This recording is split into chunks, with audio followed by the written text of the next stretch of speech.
Good afternoon. We are extremely pleased that you are here. It is good to come together for the purpose of co-creating. Do you agree?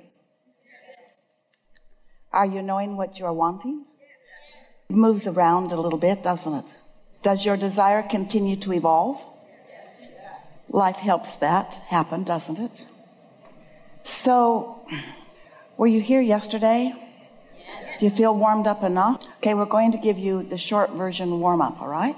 You were non-physical before you were in this physical body, and you came into this physical body, and you came flat into this non-physical place, and then the contrast to this time and space, because you know what you don't want, and you know what you do want, so you launch this rocket of desire.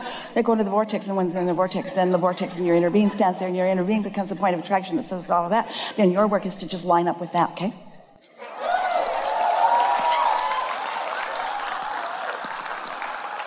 We know you've got that. So let's just get going. What do you want? Begin right here. So I got to go on the Alaska cruise, which was just a few months ago. And I love how you kind of ended it, or there was a theme. There's always a theme about having fun. And I liked how yesterday you talked about fun was the highest vibration. Feeling that elation in fun, think about it. There's a feeling of stability. There's a feeling of anticipation. There's a feeling of lightheartedness. And the thing about fun, that it is such a high vibration, is that there's an ease in it. Mm-hmm. A lack of resistance in it. Right. Yes. And a being in the moment, because it's kind of unfolding second by second. You're responding to the moment. Yes. So I also loved at the end of the last seminar you said, and I want to replace you guys need to think about alignment with the one who has the most fun, and I may be misquoting it, but the idea was to replace the word alignment with the idea of when you're having the most fun. And he also said that we need more peaks, that we have longer valleys, and we need to have more peaks more often in our fun and enjoying life. If you trend deliberately to the upper half of the emotional scale, what happens is it becomes your point of attraction, which just continues to perpetuate more of that. Where most people, they know what they don't want and they know what they do want, but they spend more time explaining what it is about what they don't want that they don't want, instead of more time about what it is that they do want that they do want. And so more people spend more time on their way to the higher vibrations than at the higher vibrations. But there's not a good reason for that. The way you feel, your point of attraction, your vibrational habit, a belief is just a thought you keep thinking, and the emotions are just response to the thoughts you keep thinking. So the more you trend in fun and joy and love, then the more you trend in those higher vibrations. And the more you trend in those higher vibrations, then the more of what you want is easily allowed by you. You've already done all the work. Step 1, and sifting through the contrast caused you to do all of the asking. And step 2 has already been taken care of by source and law of attraction, your own inner being. And so your work really is the focus of your focus. If we were standing in your physical shoes, what we would be focusing upon is how we feel. And if you're willing to do that, then you're willing to trend into a place where more of the time you're letting in more of what you want. And that's what allows momentum. And momentum is what allows greater and greater and greater degrees of attraction, amounts of attraction. Prosperity becomes more with that consistency. Happiness becomes more with that consistency. Attraction, allowing. Yeah. So I took that to heart with the having more fun, and I loved the simplicity of that. And it came up in other people's questions when they were asking about their next career move, and they said, well, I guess the idea was like, we'll have fun and it'll show itself to you. So I decided that this year would be a year of fun. Not that, of course, it won't continue, but I was going to really focus on that idea and having fun.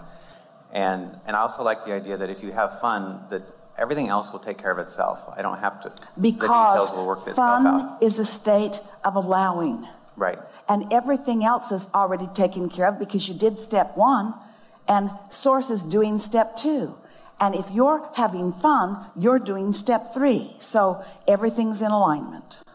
So I like that, because I think as humans, we just typically, there's a lot of little logistical details that we're used to taking care of. You say to your teacher, I'm here for fun. Your teacher will say, well, we'll see about that. And then your teacher will torch you as much as possible to make sure that you're not putting too much fun into the equation, because most people don't get it.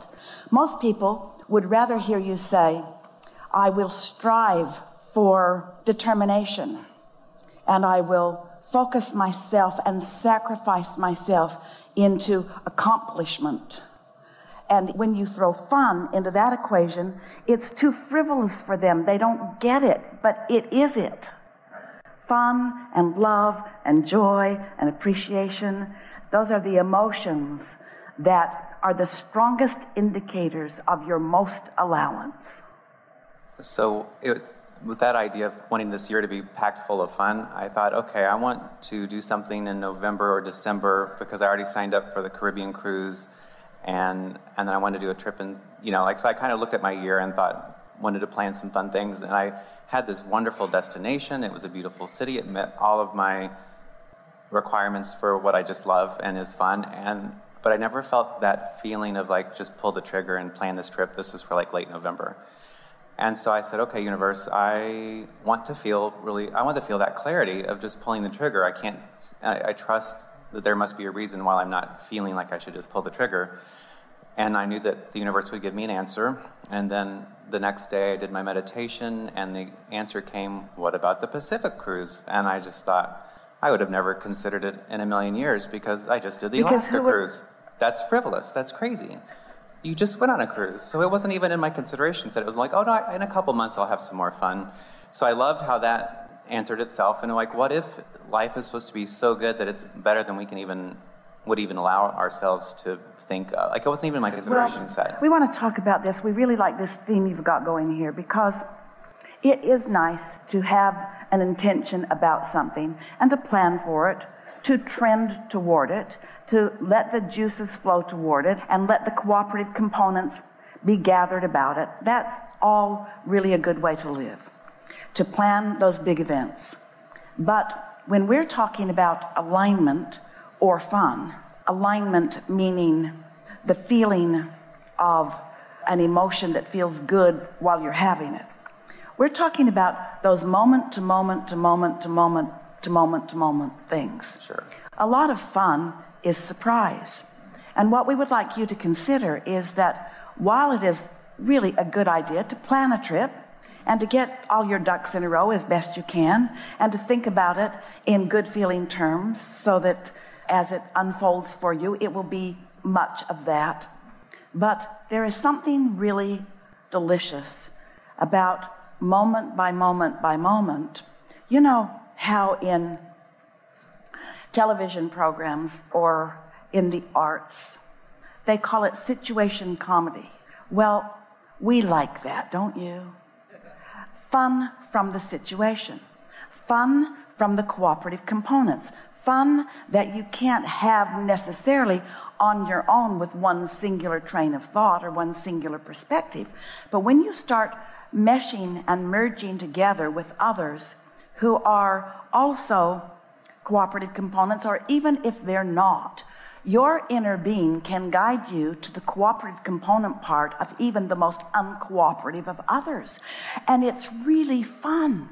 It's really fun to feel, Esther calls it her magic, and she knows it's not magic, but she likes to own the room, so to speak, vibrationally. She likes to see things respond to the vibrational frequency that she's got going. She likes to see someone change their mind in the middle of a sentence, or someone who was coming at her with something she knew she didn't want get distracted and go someplace else. She likes watching the funnest of the funnest and the excellent of the excellence and the most of the most all coming her way, because she's practicing her trending and she's in control of what comes, and that's fun.